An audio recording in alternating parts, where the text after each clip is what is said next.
Hello दोस्तों, नमस्कार। Welcome to this video. उम्मीद करता हूँ आप सब बहुत बढ़िया होंगे।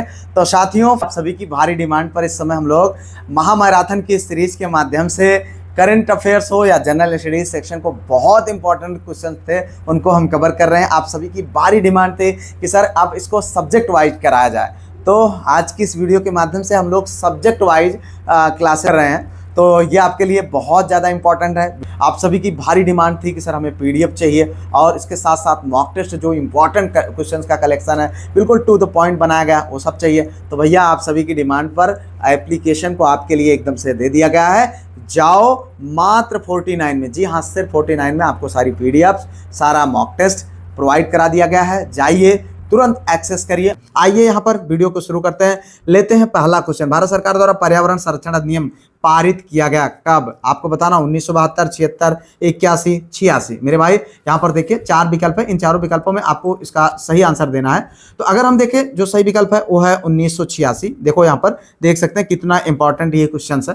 मेरे भाई पर्यावरण संबंधित जो क्वेश्चन हैं वो एग्जाम में निश्चित तौर पर पूछे जाते हैं, इंपॉर्टेंट है। अगर आपको इनका आंसर पता हो तो कमेंट में जरूर लिखिए, अगर ना पता हो तो मेरे बताने के बाद लिखें, लेकिन लिखिए जरूर जिससे आपको चीजें लंबे समय तक याद रहेंगी। यहाँ पर देखिए भारत सरकार द्वारा पर्यावरण संरक्षण अधिनियम अगर हम बात करें तो 1986 में पारित किया गया था। पर्यावरण की सुरक्षा एवं पर्यावरण में सुधार करने के उद्देश्य से यह अधिनियम लाया गया था। यह केंद्र सरकार को सभी रूपों में पर्यावरण प्रदूषण को रोकने और देश के विभिन्न हिस्सों में विशिष्ट पर्यावरणीय समस्याओं से निपटने के लिए प्राधिकरण स्थापित करने हेतु अधिकृत करता है। ठीक है, इस अधिनियम को अगर हम देखें तो 26 भाग व 4 अध्यायों में बांटा गया है। कभी कभी क्वेश्चन बनता है कितने भाग में, 26 भाग और 4 अध्याय में कुल मिलाकर के बांटा गया है। ठीक है, भारत सरकार ने वर्ष 1972 में भारतीय वन्य जीव संरक्षण अधिनियम पारित किया था, जिसका उद्देश्य वन जीवों के अवैध शिकार पर रोक लगाना था। तो अगर इसकी बात आती है 1972 के, तो इसका मतलब क्या है कि भारत सरकार ने इस साल जो है भारतीय वन्य जीव संरक्षण अधिनियम लाया था।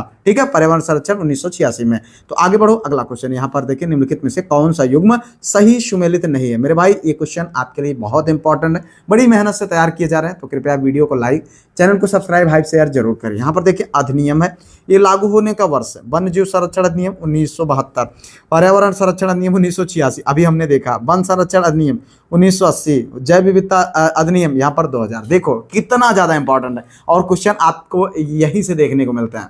तो यहाँ पर देखिए जो सही सुमेलित नहीं है वही आपको यहाँ पर बताना है।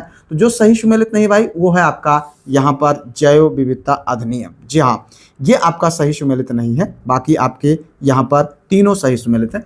जब हम बात करते हैं जैव विविधता अधिनियम का तो वो कब था? 2002। जी हाँ, ठीक है। बाकी अगर हम बात करें तो ये और ये सब कुछ सही सुमेलित है। आगे बढ़ते भैया, अगला क्वेश्चन यहाँ पर देखिए, निम्नलिखित में से कौन सा स्थानिक प्रजाति का उदाहरण है? निकोबार कबूतर, काला हिरन, हॉर्नबिल, एशियाई भैंस। मेरे भाई आपको बताना है सही विकल्प। सही विकल्प है यहाँ पर ये वाला आंसर, निकोबार कबूतर। जी हाँ, निकोबार कबूतर ये आपका सही विकल्प है। स्थानिक प्रजातियां ऐसी प्रजातियां हैं जिसमें आमतौर पर प्राकृतिक या भौगोलिक बाधाओं द्वारा अलग किया जाता है। अगर हम बात करें अरुणाचल प्रदेश में अंडमान की चैती और निकोबार कबूतर और अंडमान जंगली सुअर, मिथुन, ये सब यहाँ पर इसके अच्छे उदाहरण है। यहाँ पर आगे बढ़ते हैं, अगला क्वेश्चन। बाघ परियोजना यानी प्रोजेक्ट टाइगर जो वन्य जीव संरक्षण का एक सघन प्रयास है, भारत में कब शुभारंभ किया गया? देखिए यहाँ पर 1963, 1967, 1973, 1977। बताओ भाई सही विकल्प। यहाँ पर देखिए ये सारा आपके एग्जाम के दृष्टिकोण से क्वेश्चंस बनाए गए हैं जो आपके लिए बेहद इंपॉर्टेंट है। मेरे भाई यहाँ पर ये है जो है सही विकल्प 1973। यहाँ पर देखिए बाघ परियोजना यानी प्रोजेक्ट टाइगर जो वन्य जीव संरक्षण का एक प्रयास है, इसे भारत ने हम बात करें तो सर्वप्रथम 1 अप्रैल 1973 में शुरू किया गया था। इसे इंदिरा गांधी के नेतृत्व में Jim Corbett national park Uttarakhand में शुरू किया गया था। अगर हम बात करें प्रोजेक्ट टाइगर का तो मुख्य उद्देश्य रॉयल बंगाल टाइगर को विलुप्त होने से बचाना था। और अंतर्राष्ट्रीय बाघ दिवस की अगर हम बात करते हैं तो कब मनाया जाता है? 29 जुलाई को। ठीक है, तो इनके आंसर जितना भी आपको पता हो मेरे भाई कमेंट में लिखते जाइए। आगे बढ़ो, अगला क्वेश्चन यहाँ पर देखिए, निम्न में से कौन सा एक पारिस्थितिकी संतुलन बनाए रखने में मदद नहीं करता है? वनों को काटना, जो है वनरोपण, वर्षा, जल प्रबंधन, जैव मंडल भंडार। तो यहाँ पर देखो क्या पूछ रहा है, कौन सा एक पारिस्थितिकी संतुलन बनाए रखने में मदद नहीं करता है? तो कौन नहीं मदद करता है, ये पूछ रहा है भाई। तो आपको बताना जो नहीं मदद करता है वो यहाँ पर देखें तो क्या है, वनों का काटना मदद नहीं करता है, बल्कि ये क्या करता है, नुकसान करता है। मदद कौन करता है, वनारोपण करता है, वर्षा जल प्रबंधन करता है, जैवमंडल भंडार करता है, लेकिन ये नहीं करता। तो यही आपका सही विकल्प हो जाएगा। ठीक है, तो यहाँ पर ये आपका सही विकल्प रहा। आगे बढ़ते भैया, अगला क्वेश्चन यहाँ पर देखें, निम्नलिखित में से कौन सा एक वन्य प्राणियों के विलुप्तीकरण का प्रमुख कारण नहीं है। क्या पूछ रहा है, वन्य जीव प्राणियों का जो है विलुप्तीकरण का कारण नहीं है। प्राकृतिक आवास का नष्ट होना, ठीक है, जंगलों में आग लगा देना, वन्य प्राणियों का अवैध वाणिज्यिक व्यापार, जनसंख्या की तीव्र वृद्धि। तो हम सब जानते हैं यहाँ पर जो सही विकल्प है वो है ये, जनसंख्या की तीव्र वृद्धि से इनका वन्य जीव प्राणियों के विलुप्तीकरण का कोई संबंध नहीं है। ठीक है, बाकी अगर यहाँ पर देखें तो तीनों आपका सही विकल्प है। आगे देखो अगला क्वेश्चन, केअबुअल लामजाओ राष्ट्रीय उद्यान निम्नलिखित में से किस झील में अवस्थित है। कोलेरू, डल, बुलर, लोकटक। तो देखिए यहाँ पर सही विकल्प है भाई, आपको बताना है कौन, लोकटक। जी हाँ मेरे भाई, यहाँ पर देखिए केअम्बुअल लामजाओ राष्ट्रीय उद्यान जो कि मणिपुर राज्य में अवस्थित है, यह पार्क लोकटक झील के दक्षिण पश्चिम भाग में अवस्थित है। कहाँ पर, दक्षिण पश्चिम भाग में अवस्थित यह उद्यान संगाई हिरण के लिए प्रसिद्ध है। किसके लिए प्रसिद्ध है, संगाई हिरण के लिए। बहुत ज्यादा पूछा जाता है क्वेश्चन, किसके लिए प्रसिद्ध है, संगाई हिरण के लिए। संगाई हिरण को नृत्य वाली हिरण यानी डांसिंग डियर के नाम से भी जाना जाता है। अगर हम बात करें केअम्बुल लामजाओ राष्ट्रीय उद्यान विश्व का अकेला तैरता उद्यान है। आगे बढ़ते हैं, अगला क्वेश्चन, निम्नलिखित में से किस राज्य में चांदोली राष्ट्रीय उद्यान अवस्थित है। उत्तर प्रदेश, मध्य प्रदेश, महाराष्ट्र, उत्तराखंड। देखो भाई कंफ्यूज करने के लिए सबसे ऊपर आपको उत्तर प्रदेश दे दिया है। चंदौली का एक जिला है, आपको लगेगा कि यार यही आंसर हो सकता है, लेकिन सही आंसर क्या है, महाराष्ट्र। मेरे भाई यहाँ पर देखिए इस सारे क्वेश्चन आपके लिए बहुत ज्यादा इंपॉर्टेंट है, इसलिए आप ध्यान रखें। चांदोली राष्ट्रीय उद्यान महाराष्ट्र में सतारा, कोल्हापुर और सांगली जिले में फैला एक राष्ट्रीय उद्यान है। ठीक है, जिसे मई 2004 में, कब, मई 2004 में स्थापित किया गया था। ठीक है, अगर हम बात करें इससे पहले यह 1985 में घोषित वन्य जीव अभयारण्य था। कल हम पढ़ रहे थे तो कल हम लोगों ने देखा था कि वन्य जीव अभयारण्य को राष्ट्रीय उद्यान में जो है बदला जा सकता है। ठीक है, तो यहाँ पर देखिए हरे भरे वनस्पतियों से आच्छादित चांदोली राष्ट्रीय उद्यान जानवरों, पक्षियों और सरीसृपों की एक विस्तृत और विशिष्ट विविधता का आदर्श निवास स्थान है। ठीक है, अगर हम बात करें Chandauli park Sahyadri tiger reserve के दक्षिणी भाग के रूप में और कोयना वन्य जीव अभयारण्य रिजर्व भाग का उत्तरी भाग है। तो इतना आपको यहाँ पर इस क्वेश्चन संबंधित जानना। आगे बढ़ते हैं, अगला क्वेश्चन, धूपगढ़ चोटी निम्नलिखित राष्ट्रीय उद्यानों में से किसमें स्थित है। सतपुड़ा राष्ट्रीय उद्यान, कान्हा राष्ट्रीय उद्यान, बांधवगढ़ राष्ट्रीय उद्यान, माधव राष्ट्रीय उद्यान। बताओ सही विकल्प। यहाँ पर देखिए सही विकल्प है पहला आंसर, सतपुड़ा राष्ट्रीय उद्यान। जी हाँ, सतपुड़ा राष्ट्रीय उद्यान अगर हम बात करें धूपगढ़ चोटी सतपुड़ा राष्ट्रीय उद्यान में स्थित है। सतपुड़ा पर्वत श्रेणी का विस्तार पश्चिमी राजपीपला पहाड़ियों से प्रारंभ होकर महादेव और मैकाल पहाड़ियों के रूप में छोटा नागपुर पठार के पश्चिमी सीमा तक इस पर्वत की सर्वोच्च चोटी की अगर हम बात करें तो कौन है, धूपगढ़ है। ठीक है, अगर हम बात करें राष्ट्रीय कान्हा उद्यान का तो ये है भैया कहाँ पर, ये है मध्य प्रदेश में। बांधवगढ़ की अगर हम बात करें तो ये है भैया जो है मध्य प्रदेश के उमरिया जिले में स्थित है। ठीक है, अगर माधव की बात करें तो ये कहाँ पर है भैया, ये भी है मध्य प्रदेश के शिवपुर जिले में। ठीक है, चलो आगे देखते हैं भैया, अगला क्वेश्चन यहाँ पर है, निम्नलिखित में से किस नम भूमि को नवंबर 2020 में बिहार का प्रथम रामसर साइट घोषित किया गया। आसाम, भितरकनिका, भोजनभूत और कबरताल। मेरे भाई आपको बताना सही विकल्प, सही विकल्प है कबरताल। देखो यहाँ पर क्वेश्चन पूछा गया है। ठीक है, ये 2020 में ही किया गया और 2020 में ही क्वेश्चन पूछ गया गया, तो ये आपको ध्यान रखना है। इस टाइप के क्वेश्चन आपको एग्जाम में देखने को मिलेंगे। कबरताल की अगर हम बात करें तो नवंबर 2020 में बिहार का प्रथम रामसर साइट घोषित किया गया है। लोनार झील अगर हम बात करें तो ये कहाँ पर है, ये है भैया महाराष्ट्र में। सुर सरोवर उत्तर प्रदेश व चौकार वेटलैंड की बात करें तो लद्दाख में है। ठीक है, ये भी सब वर्ष 2020 के अंतर्गत रामसर साइट के रूप में घोषित किया गया है। वर्तमान में कुल रामसर साइटों की संख्या अगर हम बताएं तो कितनी है, कुल मिलाकर के 94 है। ठीक है, आसम अगर हम बात करें आसान उत्तराखंड में। ठीक है, ये कहाँ है, उत्तराखंड में है। और अगर हम बात करें भितरकनिका का तो ये कहाँ पर, उड़ीसा में है। और अगर हम बात करें भोजनम भूमि का तो ये है भैया मध्य प्रदेश में। चलो आगे देखते भैया, अगला क्वेश्चन, समुद्री राष्ट्रीय पार्क अवस्थित है कच्छ की खाड़ी, सुंदरवन में चिल्का झील और उपरोक्त में मतलब कहीं में। आपको बताना भाई सही विकल्प। सही विकल्प है आपका कच्छ की खाड़ी में। कहाँ पर, कच्छ की खाड़ी में। अगर हम बात करें समुद्री राष्ट्रीय पार्क गुजरात के कच्छ की खाड़ी में जो कि जामनगर में है अवस्थित है। चलो आगे देखते हैं अगला क्वेश्चन। निम्नलिखित में से किस राष्ट्रीय उद्यान ने वन्य जीव प्रबंधन हेतु मानव रहित हवाई वाहन का उपयोग करना प्रारंभ कर दिया? Corbett tiger reserve, Bandipur, Ranthambore, Periyar. मेरे भाई सही विकल्प आपको बताना है। यहाँ पर देखिए जो सही विकल्प है वो है बांदीपुर। क्या है? बांदीपुर। ठीक है, बांदीपुर राष्ट्रीय उद्यान जो कि कर्नाटक में स्थित है। इस राष्ट्रीय उद्यान में सर्वप्रथम अगर हम बात करें तो वन्य जीव प्रबंधन हेतु मानव रहित हवाई वाहन का उपयोग करना प्रारंभ कर दिया गया है। हालांकि वर्तमान में ड्रोन यानी मानव रहित यान सुविधा का उपयोग भारत के कई राष्ट्रीय पार्कों में, वन्य जीव अभ्यारण्य एवं रामसर स्थलों पर शुरू कर दिया गया है। चलो आगे देखते हैं भाई अगला क्वेश्चन। निम्नलिखित में से कौन सा बायोमास ऊर्जा का स्रोत नहीं है? किसका बायोमास ऊर्जा की बात हो रही है, उसका स्रोत नहीं है। यहाँ पर देखें लकड़ी, दूसरा है परमाणु ऊर्जा, तीसरा है गोबर, चौथा है कोयला। मेरे भाई आपको बताना है सही विकल्प। सही विकल्प है यहाँ पर बी आंसर यानी परमाणु ऊर्जा। जी हाँ, जो ईंधन उत्पाद से अथवा पादप उत्पादन से प्राप्त होता है उसे बायोमास कहते हैं। क्या कहते हैं? बायोमास कहते हैं। परमाणु ऊर्जा बायोमास ऊर्जा का स्रोत नहीं है। ठीक है, तो यहाँ पर क्या पूछ रहा है कि स्रोत नहीं है किसका? तो ये परमाणु ऊर्जा का स्रोत नहीं है। तो अगर हम बात करें बायोमास जब ऑक्सीजन की अनुपस्थिति में अपघटित होता है तब इसमें से जो है बायोगैस निकलती है। बायोगैस में मीथेन की मात्रा लगभग 75% होती है। ठीक है, चलो आगे देखते हैं भैया अगला क्वेश्चन।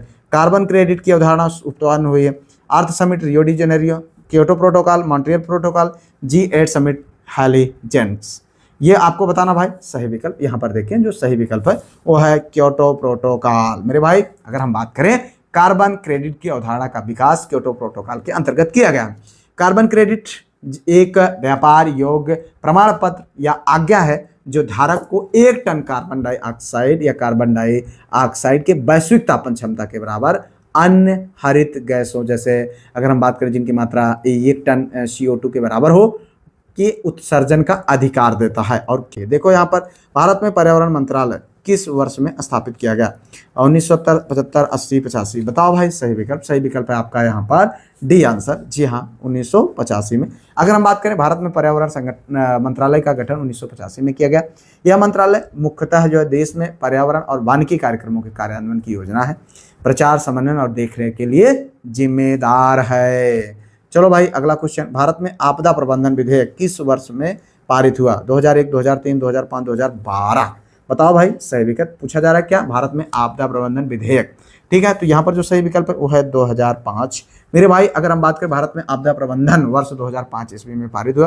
राष्ट्रीय आपदा प्रबंधन प्राधिकरण और औपचारिक रूप से गठन की अगर हम बात करें तो 27 सितंबर 2006 को किया गया। इसके अध्यक्षता कौन? प्रधानमंत्री करते हैं। ठीक है, प्रधान अध्यक्ष होते हैं। इसके अतिरिक्त इस प्राधिकरण में कुल मिलाकर के कितने सदस्य होते हैं? 9 सदस्य होते हैं। ठीक है, इसमें एक सदस्य को उपाध्यक्ष का मतलब बनाया जाता है। ठीक है, चलो आगे देखते हैं। निम्नलिखित में से कौन सा पदार्थ जैव निम्नीकरण है?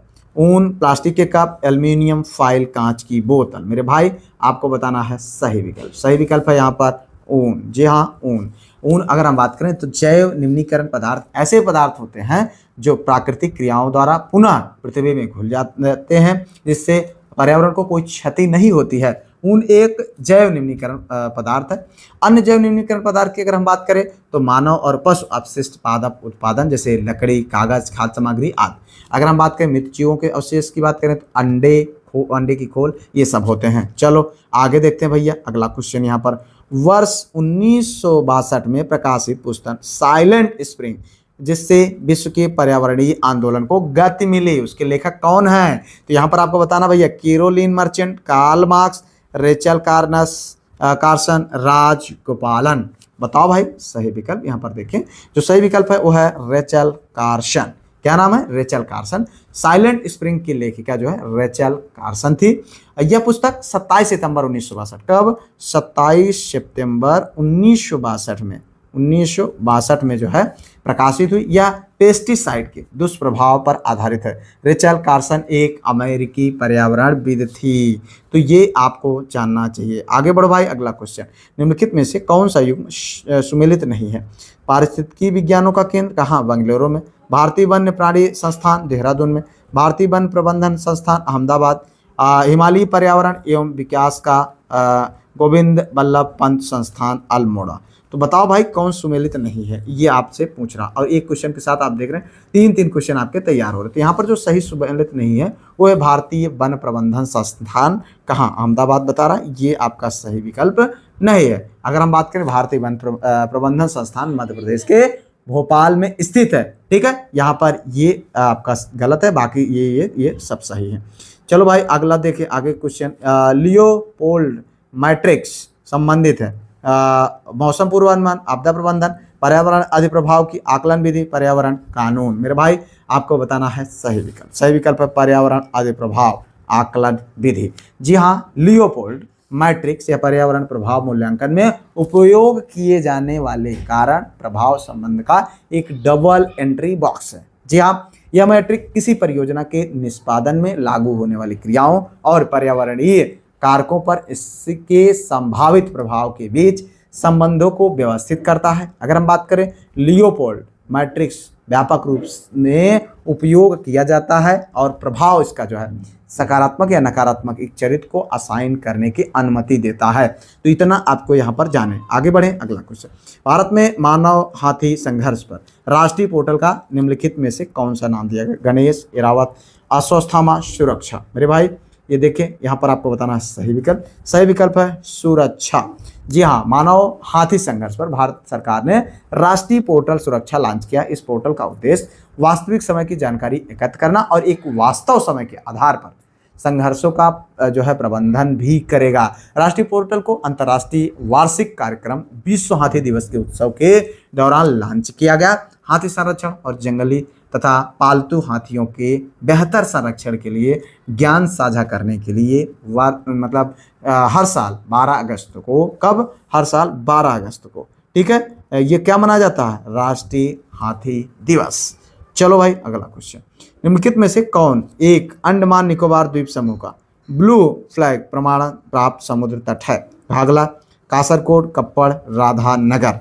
मेरे भाई आपको बताना है सही विकल्प। सही विकल्प है डी, राधा नगर। जी हाँ, पर्यावरण वन और जलवायु परिवर्तन मंत्रालय ने ब्लू फ्लैग प्रमाणन यानी अगर हम बात करें कि ये भारत में 12 समुद्र तटों का चयन किया गया है। इन तटों की स्वच्छता और पर्यावरण अनुकूलन के लिए अंतर्राष्ट्रीय मानकों के अनुरूप तैयार किया गया है। इन 12 समुद्र तटों में एक जो है राधानगर, जो कि अंडमान निकोबार द्वीप समूह का भाग है, वो भी है। ठीक है, चलो आगे देखते हैं भाई। अगला क्वेश्चन, निम्नलिखित में से कौन सा मानव जनित जीवों का एक उदाहरण है? मेरे भाई इस तरीके का क्वेश्चन आपको भी एग्जाम में JIC LT ग्रेड के एग्जाम में देखने को मिला है। ठीक है, यहाँ पर देखें, जल प्रवाह तंत्र, प्राकृतिक घास के मैदान, वर्षावन, कृषित भूमि। तो यहाँ पर जो सही विकल्प है हम आंख मूंद करके बता सकते हैं, क्या है? कृषित भूमि। यानी अगर हम बात करें तो नकली, यानी बात रहा मानव जनित, मानव के द्वारा निर्मित जो जीवों बनाया जाता है वो क्या है? कृषित भूमि, यानी जो कृषि किया जाता है। ठीक है, बाकी ये अपने आप प्राकृतिक है, ये भी प्राकृतिक है, ये भी प्राकृतिक है। ठीक है, तो यहाँ पर आगे बढ़ते हैं भैया। अगला क्वेश्चन यहाँ पर देखिए, केंद्रीय पर्यावरण वन एवं जलवायु परिवर्तन मंत्रालय भारत सरकार ने डॉल्फिन डे मनाने की घोषणा की है, जो मनाया जाएगा कब? 28 अक्टूबर को, 5 अक्टूबर को, 15 जुलाई को, 15 अप्रैल को। मेरे भाई देखें यहाँ पर सही विकल्प है यहाँ पर ये वाला आंसर 5 अक्टूबर को। ठीक है, अगर हम बात करें केंद्रीय पर्यावरण वन एवं जलवायु परिवर्तन मंत्रालय भारत सरकार ने प्रतिवर्ष 5 अक्टूबर को राष्ट्रीय डॉल्फिन दिवस मनाने की घोषणा की है। ये बहुत इंपॉर्टेंट है, आपको ध्यान रखना चाहिए। केंद्रीय पर्यावरण मंत्री की अगर हम बात करें, भूपेंद्र यादव ने राष्ट्रीय वन्यजीव बोर्ड की अस्थायी समिति को 67वीं बैठक की अध्यक्षता में यह घोषणा किया है। चलो आगे देखते हैं भाई। अगला क्वेश्चन, सुपोषण यानी यूट्रिफिकेशन के संबंध में निम्नलिखित में से कौन सा कथन सही है? यह जल में घुलित ऑक्सीजन को कम करता है, यह जल निकास के पोषक तत्व संवर्धन की घटना है। अगर हम बात करें केवल एक, केवल दो, एक दो, दोनों, ना तो एक ना ही दो। यहाँ पर देखें सुपोषण यानी यूट्रिफिकेशन की बात हो रही है, तो आपको बताना है सही विकल्प। सही विकल्प है यहाँ पर सी, 1 और 2 दोनों। जी हाँ, यहाँ पर देखें तो 1, 2 दोनों, यानी यह दोनों जो ऑप्शन ऊपर दिए गए हैं ये दोनों सही है। अगर हम बात करते हैं नदियों, झीलों तथा तालाबों में जल में अजैविक और जैविक पोषक तत्वों के सांद्रण में वृद्धि होने से सुपोषण हो जाता है, जिससे जल में शैवालों की संख्या अत्यधिक बढ़ जाती है और इससे क्या होता है, जल में घुलित ऑक्सीजन की मात्रा कम हो जाती है। जलीय जीव, जैसे अभी हमने उस दिन देखा था, क्या होगा, सुपोषण बढ़ने की वजह से क्या होता है, ऊपर काई की मात्रा ज़्यादा हो जाएगी और नीचे सूर्य की किरणें जा भी नहीं करेंगी, और नीचे जो जीव हैं, जलीय जीव हैं, उनको ऑक्सीजन नहीं मिलेगा, उनको सूर्य की किरणें नहीं मिलेगी, तो क्या होगा, वो मरने लगेंगे। ठीक है, तो अब अवायवीय स्थिति उत्पन्न होने से दुर्गंध युक्त सड़न पैदा हो जाती है। चलो आगे देखते हैं भैया, निम्न में से किस एक का संबंध पर्यावरणीय सुरक्षा से नहीं है। तो धारणीय विकास, गरीबी कम करना, वातानुकूलन और कागज के थैलों का प्रयोग। मेरे भाई आपको बताना है सही विकल्प। देखिए यहाँ पर जो सही विकल्प है वो है गरीबी कम करना। निम्न में से किस एक संबंध का पर्यावरणीय सुरक्षा से नहीं है, तो ये क्या है सर, इसका क्या मतलब है, सुरक्षा से क्या मतलब गरीबी का। ठीक है, धारणीय विकास, वातानुकूलन, कागज में के थैलों का प्रयोग करना, इनका संबंध है पर्यावरण से। तो इस तरीके से आप इसके आंसर को यहाँ पर प्राप्त कर सकते हैं। आगे बढ़ते भैया, अगला क्वेश्चन, निम्नलिखित में से कौन सा सही सुमेलित नहीं है।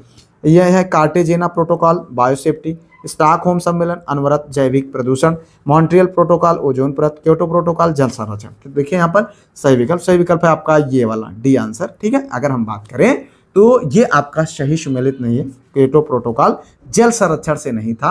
अगर हम बात करें क्योटो प्रोटोकॉल का, तो ये जलवायु प्रदूषण मतलब परिवर्तन से संबंधित था। ठीक है, तो इतना आपको जानना चाहिए। बाकी ये तीनों आपके सही सुमेलित हैं। चलो आगे देखते हैं, ग्रीन पीस इंटरनेशनल का मुख्यालय स्थित है एम्स्टर्डम में, कैनबरा में, ओटावा में, नागासाकी में। तो बताएं भाई सही विकल्प है आपका यहाँ पर ये एम्स्टर्डम में। कहाँ पर, ग्रीन पीस पर्यावरण चेतना का विश्वव्यापी आंदोलन है।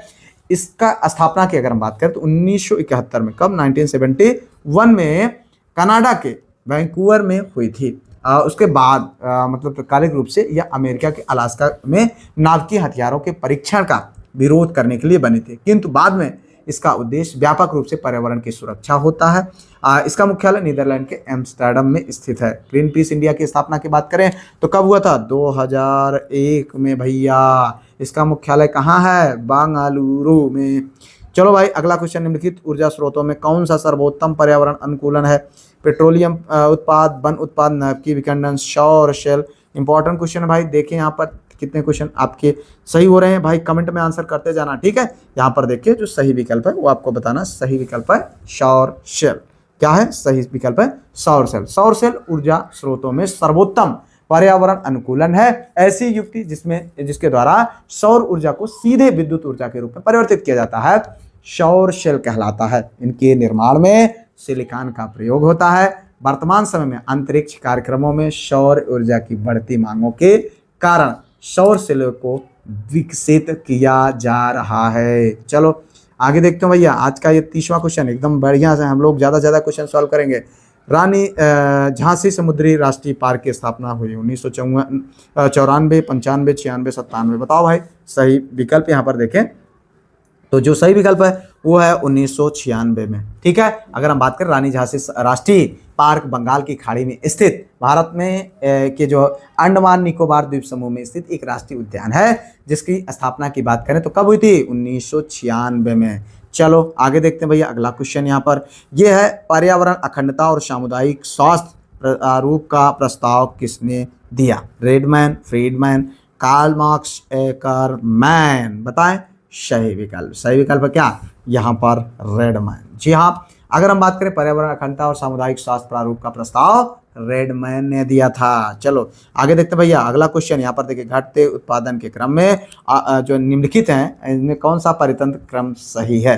तो यहाँ पर देखिए 4 विकल्प हैं, इनमें से आपको बताना भैया सही विकल्प। तो अगर हम बात करें सही विकल्प का तो ये है भैया मैंग्रोव, घास का मैदान, झील और सागर। ये आपका सही क्रम है। घटते उत्पादकता के क्रम में ऊपरी अगर हम बात करें तो सबसे पहला नंबर आता है मैंग्रोव का, फिर घास का मैदान, फिर झील, फिर सागर का नंबर आता है। आगे भैया आगे बढ़ो। अगला क्वेश्चन, 2 भिन्न समुदायों के बीच का संक्रांति क्षेत्र क्या कहलाता है।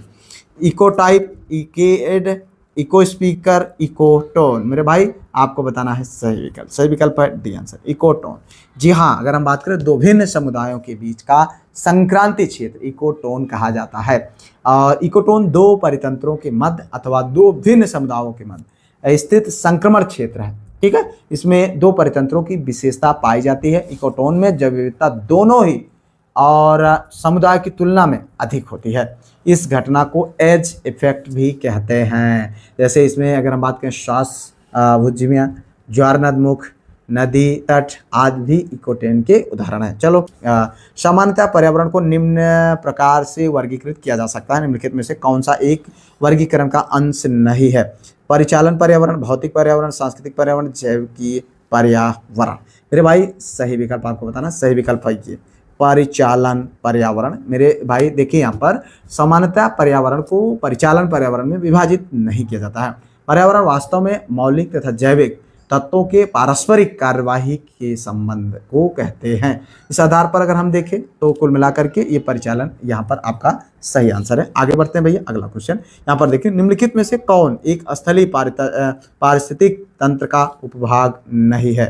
तो पर्वत पारिस्थितिक तंत्र, सागरीय पारिस्थितिक तंत्र और निम्न स्थलीय पारिस्थितिक तंत्र, यहाँ पर अर्धशुष्क पारिस्थितिकी तंत्र। तो कुछ क्वेश्चन इंपॉर्टेंट है, इनको आपको ध्यान रखें और इससे संबंधित जो फैक्ट है वो सब कुछ आपको हम यहाँ पर डिस्कस कर रहे हैं। सागरीय पारिस्थितिक तंत्र मेरे भाई, यहाँ पर अगर हम बात करें पारिस्थितिक तंत्र पारिस्थितिकी अध्ययन की आधारभूत इकाई है। इसके अंतर्गत जैविक एवं अजैविक दोनों घटक आते हैं। सागरीय पारिस्थितिक तंत्र स्थलीय पारिस्थितिक तंत्र का उपभाग नहीं है। इसे जलीय परितंत्र के अंतर्गत सम्मिलित किया जाता है तथा स्थलीय परितंत्र के अंतर्गत वन, घास के मैदान, मरुस्थल तथा टुंड्रा प्रदेश को सम्मिलित किया जाता है। निम्नलिखित युग्मों यानी यहाँ पर देखें राष्ट्रीय उद्यान, राज्य एवं संघ राज्य क्षेत्र में से कौन सा सही सुमेलित नहीं है? यहाँ पर देखें, ये यूपीपीएससी 2024 के एग्जाम में आया हुआ है। देखिए यहाँ पर राजा जी उत्तराखंड, उसके बाद पिन वैली जो कि जम्मू एवं कश्मीर में है, बादीपुर कर्नाटक, सिमलीपाल उड़ीसा। तो मेरे भाई आपको बताना है यहाँ पर सही विकल्प, और सही क्या बताना है कि निम्नलिखित जो नीचे लिखे युग्म है इनमें से कौन राष्ट्रीय उद्यान और दूसरा राज्य या संघ क्षेत्र कौन सा है। मतलब ये राज्य, ये जो उद्यान है ये कौन से राज्य या क्षेत्र के अंतर्गत आता है, आपको यही बताना है। तो यहाँ पर कौन सुमेलित नहीं है, ठीक है, इसी को आपको आंसर करना है। तो मैं आपको इसीलिए बार बार कहता हूँ मेरे भाई, जितने भी क्वेश्चन के आंसर आपको पता हो आप उनको कमेंट में जरूर लिखें, ठीक है, और अगर ना पता हो तो मेरे बताने के बाद लिखें, लेकिन आंसर करने की आदत आप जरूर डालें, जिससे चीज़ों को आप लंबे समय तक याद कर सकेंगे। यहाँ पर देखिए जो सही विकल्प है मित्र वो है पिन वैली। अगर हम बात करें पिन वैली की तो ये जम्मू एवं कश्मीर में नहीं है, ठीक है, यह सही सुमेलित नहीं है। पिन वैली राष्ट्रीय उद्यान जो है ये हिमाचल प्रदेश में है। कहाँ पर है? हिमाचल प्रदेश में। बाकी ये तीनों विकल्प आपके सही हैं, ठीक है। चलिए आगे बढ़ते हैं भैया, अगला क्वेश्चन यहाँ पर देखिए, मेलघाट टाइगर रिजर्व का संबंध किससे है? देखो यहाँ पर क्या पूछ रहा, मेलघाट। ये क्वेश्चन बहुत इंपॉर्टेंट है, इसलिए आप इनको इग्नोर बिल्कुल भी ना करें। मेलघाट टाइगर रिजर्व का बात कर रहा है तो उत्तराखंड, महाराष्ट्र, पश्चिम बंगाल, उपर्युक्त में से कोई नहीं। तो आपको बताना है भाई सही विकल्प, तो ये है आपका महाराष्ट्र। जी हाँ, महाराष्ट्र। मेलघाट टाइगर रिजर्व महाराष्ट्र के जो है अमरावती जिले में, महाराष्ट्र के कहाँ, अमरावती जिले में स्थित है, ठीक है। ये सतपुड़ा पर्वत श्रृंखला जिसमें हम कह सकते हैं ग्वालीगढ़ पहाड़ियों में स्थित है, ठीक है। अगर हम बात करें ये 1973-74 में प्रोजेक्ट टाइगर के तहत घोषित पहले जो 9 टाइगर रिजर्व में से एक होने का इसने गौरव प्राप्त किया था। चलो आगे देखते भैया, अगला क्वेश्चन ये है, निम्नलिखित में से कौन सा पक्षी नहीं है, ठीक है, ध्यान देना है। Golden mahseer, Indian night jar, Spoonbill, white ibis. मेरे भाई आपको इसका आंसर बताना। उससे पहले मैं आपको यही कहूँगा मेरे भाई कि वीडियोज बहुत मेहनत से तैयार होती हैं, इनको लाइक, चैनल को सब्सक्राइब, हाइप, शेयर जरूर कर दिया करें, ठीक है। तो यहाँ पर देखें जो सही विकल्प है वो है भैया गोल्डन महासीर। जी हाँ, गोल्डन महासीर यह एक पक्षी नहीं है बल्कि ताजे पानी की एक मछली की प्रजाति है। बाकी ये Indian night jar, Spoonbill, white ibis, ये सब क्या है? ये देखो, ये इस क्वेश्चन में पूछा गया, आईएएस के एग्जाम का क्वेश्चन है, ठीक है। तो इसको मैंने यहाँ पर रखा क्योंकि इस तरीके के क्वेश्चन आपको देखने को मिल सकते हैं। ये उत्तर प्रदेश लोक सेवा आयोग का एग्जाम है जो आप देने जा रहे हैं, तो इसलिए आप इसके लिए तैयार रहें, ठीक है। अगर हम बात करें इसका गोल्डन महासीर का, तो यह एक प्रजाति है जो मुख्य रूप से हिमालय की नदियों में पाई जाती है। कहाँ पर पाई जाती है? हिमालय की नदियों में पाई जाती है। इसे पानी का बाघ भी कहा जाता है। बाकी तीनों जो है ये अब क्या है, ये पक्षियों की प्रजातियां हैं, ठीक है। चलो आगे बढ़ते भैया, अगला क्वेश्चन यहाँ पर देखिए, India state of forest report 2021 के अनुसार निम्नलिखित में से किस राज्य के पिछले 2 वर्षों में वन क्षेत्र में अधिकतम वृद्धि दर्ज की गई है? केरल, असम, अरुणाचल प्रदेश, आंध्र प्रदेश। तो यहाँ पर आपको बताना भाई सही विकल्प, तो सही विकल्प है आंध्र प्रदेश। मेरे भाई ISFR 2021 के आधिकारिक डेटा के अनुसार वन क्षेत्र में सबसे अधिक वृद्धि आंध्र प्रदेश में दर्ज की गई है। ठीक है, इसके बाद अगर हम बात करें तेलंगाना और उड़ीसा का स्थान आता है। ठीक है, तो इस तरीके से आगे बढ़ते हैं भैया। अगला क्वेश्चन, यहाँ पर 2021 के डाटा की बात की गई है मेरे भाई, इसलिए कंफ्यूज नहीं होना है। अब देखिए यहाँ पर निम्नलिखित जैव भू रासायनिक चक्रों में से किसमें चट्टानों का अपक्षय चक्र में प्रवेश करने वाला पोषक तत्व के निर्मुक्त होने का मुख्य जो है स्रोत है।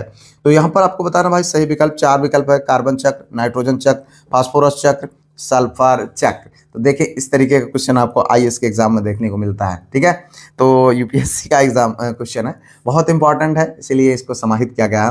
तो यहाँ पर अगर हम बात करें तो सही विकल्प है भैया फास्फोरस चक्र। तो फास्फोरस एक औषधि चक्र है का हिस्सा है। ठीक है, फास्फोरस क्या है, एक औषधि चक्र का हिस्सा है और फास्फोरस मुख्य भंडार पृथ्वी की पपड़ी में मौजूद जो है चट्टानें हैं। जब इन चट्टानों का अपक्षय होता है तो फास्फेट आयन मिट्टी और पानी में घुल जाते हैं, जहां से पौधे इन्हें ग्रहण कर लेते हैं। इनके विपरीत अगर हम बात करें तो कार्बन और नाइट्रोजन जो गैसीय चक्र हैं। ठीक है, कार्बन और नाइट्रोजन क्या है, एक गैसीय चक्र है। चलो आगे देखते हैं भैया अगला क्वेश्चन, निम्नलिखित में से कौन जीव अपरदाही यानी डेट्राइटिवोर है। तो केवल वन यहाँ पर देखें केचुआ, जेलीफिश, सह्याद्री सहस्त्रपादी यानी मिलीपीड, समुद्री घोड़ा, कास्ट यूका। ठीक है, तो ये सब है, आपको देखना है यहाँ पर केवल 1 2 3 4, केवल 2 3 4 5, केवल 1 3 5, 1 2 3 4 5। मेरे भाई आपको इसका आंसर देना है। ठीक है, आप मैं बार बार कहता हूँ जितने आंसर आपको पता हो कमेंट में आप उनको लिखते जाइएगा। ठीक है, तो यहाँ पर जो सही विकल्प है वो है भैया ये वाला। ठीक है, आज आपको हम कुछ IAS के क्वेश्चन से भी दर्शन करा रहे हैं, ये देखो 2021 में पूछा गया है। ठीक है, तो अगर हम बात करें अपरदहारी जो है, अगर हम वे जीव होते हैं जो मृत और सड़ने वाले कार्बनिक पदार्थों को खाते हैं। ठीक है, अगर हम बात करें जो केचुआ है, जैसे अर्थवर्म जिसे कहते हैं। ठीक है, जैसे मिलीपेड, ठीक है, या यानी कह सकते हैं सहस्त्रपादी, और कास्ट यूका, ये क्या है, ये अपरदाही। हमने अभी जब इसकी डिस्क्रिप्टिव क्लास ली थी तो वहां पर इसके बारे में हमने खूब अच्छे से डिस्कस किया था। ठीक है, अगर हम बात करें जेलीफिश का, तो ये क्या है, मांसाहारी है जो छोटी मछलियों और प्लग को खाता है। ठीक है, अगर हम बात करें समुद्री घोड़ा का, तो समुद्री घोड़ा क्या है भाई, समुद्री घोड़ा भी एक शिकारी है जो क्रस्टेशियन को खाता है। आगे बढ़ते हैं भैया, अगला क्वेश्चन यहाँ पर देखिए, निम्नलिखित बाघ आरक्षित क्षेत्रों में क्रांतिक बाघ आवास यानी क्रिटिकल टाइगर हैबिटेट के अंतर्गत सबसे बड़ा क्षेत्र किसके पास है।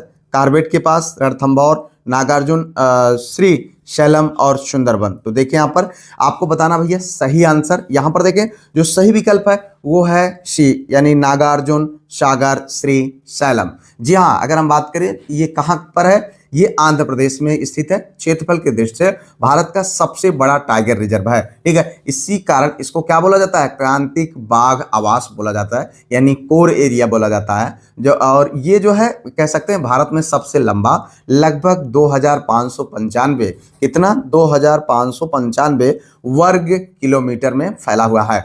आगे बढ़े भैया, अगला क्वेश्चन यहाँ पर देखें, निम्नलिखित राज्यों में से किस एक में पांगखुई यानी पाखुई वन्य जीव अभयारण्य अवस्थित है। तो ये अरुणाचल प्रदेश, मणिपुर, मेघालय, नागालैंड। मेरे भाई आपको बताना है सही आंसर, क्योंकि ये क्वेश्चन बेहद इंपॉर्टेंट है इसलिए इसको यहाँ पर शामिल किया गया। तो यहाँ पर जो सही विकल्प है वो है क्या, अरुणाचल प्रदेश पाखुई वन्य जीव अभयारण्य, जिसे पक्की टाइगर रिजर्व भी कहा जाता है। ठीक है, ये कहाँ पर है, अरुणाचल प्रदेश के पक्की केसांग जिले में स्थित है। यह अभयारण्य हॉर्नबिल पक्षियों की विभिन्न प्रजातियों के संरक्षण के लिए विशेष रूप से प्रसिद्ध है और इसे इंडिया बायोडायवर्सिटी अवार्ड 2016, ठीक है, ये भी क्वेश्चन बन सकता है भाई, इंडिया बायोडायवर्सिटी अवार्ड 2016 से भी सम्मानित किया जा चुका है। ठीक है, आगे बढ़ते हैं भैया, अगला क्वेश्चन यहाँ पर देखिए, लाइकेन जो एक नग्न चट्टान पर भी पारिस्थितिक अनुक्रम प्रारंभ करने में सक्षम है, वास्तव में किनके सहजीवी साहचर्य हैं। तो आपको बताना भैया शैवाल और जीवाणु, शैवाल और कवक, जीवाणु और कवक, कवक और मांस। तो बताएं भाई सही विकल्प है शैवाल और कवक। जी हाँ, लाइकेन एक जटिल जीव है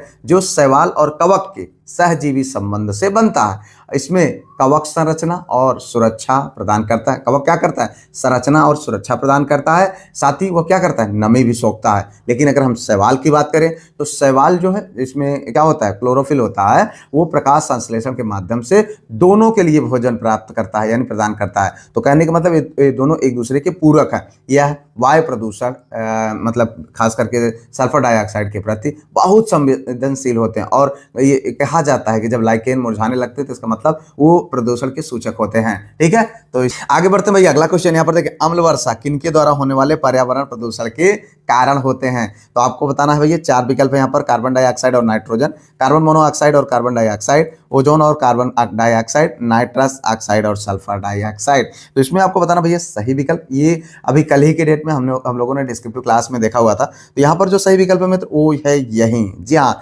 नाइट्रस ऑक्साइड और सल्फर डाइऑक्साइड। तो अगर हम बात करें अम्ल वर्षा तब होती है जब उद्योगों और वाहनों से निकलने वाले सल्फर डाइऑक्साइड और नाइट्रोजन के ऑक्साइड वायुमंडल में पानी, ऑक्सीजन और अन्य रसायनों के साथ प्रतिक्रिया करते हैं। तब ये प्रतिक्रिया क्या होती है? सल्फ्यूरिक अम्ल में नाइट्रिक एसिड बनाती है, जो बारिश के पानी के साथ धरती पर गिरते हैं। उन्हें क्या कहा जाता है? Acidic rain.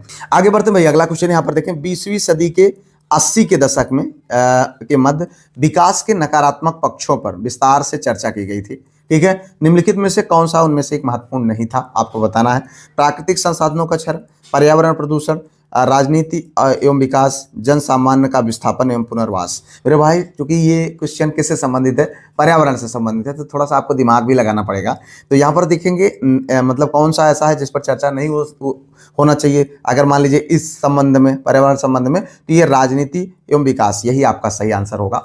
अगर हम बात करें 1980 के दशक में वैश्विक स्तर पर पर्यावरण आंदोलन काफी तेज हो गए थे।